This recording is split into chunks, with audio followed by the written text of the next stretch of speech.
Hello အားလုံးပဲမင်္ဂလာပါအခုပြောမှာတော့ future tense ဖြစ်ပါတယ် future tense က Verb To Be ရဲ့ future tense က will shall နှစ်မျိုးရှိမယ်ဒါပေမဲ့သူကအနည်းနဲ့များနဲ့မခွဲဘူး I နဲ့ we ကတော့ will လည်းသုံးတယ် shall လည်းသုံးတယ်ပေါ့နော် he she it you they ကတော့ will နဲ့ပဲသုံးတယ်ဆိုပြီးတော့အခြေခံအကြဆုံးမှတ်သားထားရပါမယ်ဒါပေမဲ့ကျမတို့တွေစာဖတ်နားလာတဲ့အခါကြလို့ရှိရင် he she it you theyတွေကလည်းပဲ share နဲ့သုံးတယ်ဆိုတဲ့အသုံးအနှုန်းလေးတွေကိုရံဖန်ရံခါတွေ့ရတတ်ပါတယ်ဒါကတော့အင်္ဂလိပ်စာရဲ့ကျေပြတ်မှုပေါ့နော်အဲ့ဒါဆိုရင် I we ဘာနဲ့သုံးလဲ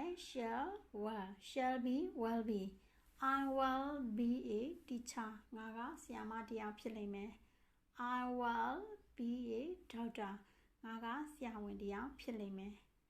We will be the success ငါတို့ကအမြင်သူတွေဖြစ်ကြလိမ့်မယ်ဒါပေမဲ့ဒီထက်နည်းနည်းလေးတစ်ခုလောက်တိုးမှတ်မယ်ဆိုရင်ပေါ့နော် well ကကြတော့ကျမတို့ကကိုယ်တိုင်လုပ်နိုင်စွမ်းရှိတဲ့အရာတွေကိုယ်တိုင်ဖန်တီးစူးစမ်းလို့ရနိုင်တဲ့အနေအထားဆိုရင် well နဲ့သုံးတာများပါတယ်ဥပမာအကြောင်းသားတစ်ယောက်ကနေပြီးတော့သူကသူ့ရဲ့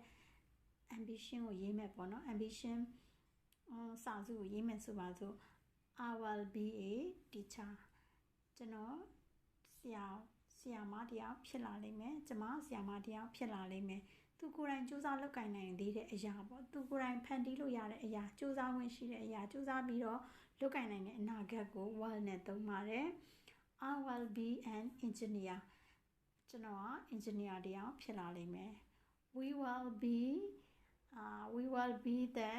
doctor ငါတို့ကဆရာဝန်တွေဖြစ်လာလိမ့်မယ်ပေါ့နော်ဒါမျိုးလေးတွေသုံးပါမယ်အဲ့ဒါဆိုရင်တေးကြတာက will ပေါ့ခံမှန်းလို့မရတာ shall ပေါ့အဲဆိုလို့ရှိရင် I we ဒီ shall will သုံးမယ် he she it you they ဒီ will နဲ့သုံးမယ်နောက်ကိုရီဒါကျမတို့ဆိုခုright တွေဖတ်တဲ့အခါမှာတော့ she it he တွေကိုလည်း shall နဲ့သုံးတဲ့အသုံးအနှုန်းတွေတွေ့ရနိုင်ပါတယ်နောက်တစ်ခုကအဲ့ဒီ will would shall should may might must ဆိုတဲ့အခု but happy but တွေရဲ့နောက်မှာဘာအမြဲတမ်းကပ်နေဆိုရင် but one ကပ်မယ် shall will shall should will would may might must do plus but one အဲဆိုရင် future tense မှာဆိုရင်တော့ shall will နှလုံးဟာအနေနဲ့များနဲ့မခွဲကြပဲနဲ့ shall ရော will ရောအနေရောအများရောအတူတူပါပဲနောက် will က will shall should will would may might must doစရှိတဲ့ happy birthday ရဲ့နောက်မှာတော့ဘာကပ်မလဲဆိုရင်ပတ်ဝန်းကပ်ပါမယ်ဒါဆိုလို့ရှိရင် Verb To Be present tense past tense future tense အားလုံးသင်ခန်းစာ course တွေပြီးပါပြီအဲ့ဒီသင်ခန်းစာ course တွေပြီးတိုင်းမှာတစ်ပတ်ကို2ရက် Zoom meeting နဲ့ပြန်ပြီးတော့ check လုပ်ပေးပါမယ်เนาะအဲဆိုလို့ရှိရင်ရေးပြီးရင်ပြပေးပါမယ်နောက်ထပ်တစ်ခုကကြတော့ဘာလေးလဲဆိုရင် Verb To Be and tongues တွေထဲမှာ subject မှာ I we you they he she it ဆိုပြီးတော့ subject အသုံးအနှုန်းလေးတွေရဲ့နောက်ထပ်တစ်ခုက past tense အသုံးအနှုန်းလေးတွေရဲ့ present tense အသုံးအနှုန်းလေးတွေရဲ့ future tense အသုံးအနှုန်းလေးတွေရဲ့ရေးထားပါတယ်အဲ့ဒီဇာတ်လေးရောရေးကြရအောင်နောက်တစ်ခုက sentence of Verb To Be မှာဆိုလို့ရှိရင် exercise လေးတစ်ခုပေးထားတယ် I am a student ကျွန်တော်ဒီကျောင်းသားတစ်ယောက်ဖြစ်သည်အဓိကကတော့ verb တွေပြောင်းသွားတဲ့အခါ tense တွေပြောင်းတာကိုသိစေချင်လို့ပါ was တွေဖြစ်တာနဲ့ was တွေဘယ်နေရာမှာ was တွေပြောင်းသွားတာနဲ့ a student ဖြစ်ခဲ့သည် I was a student ကျောင်းသားတစ်ယောက်ဖြစ်ခဲ့သည်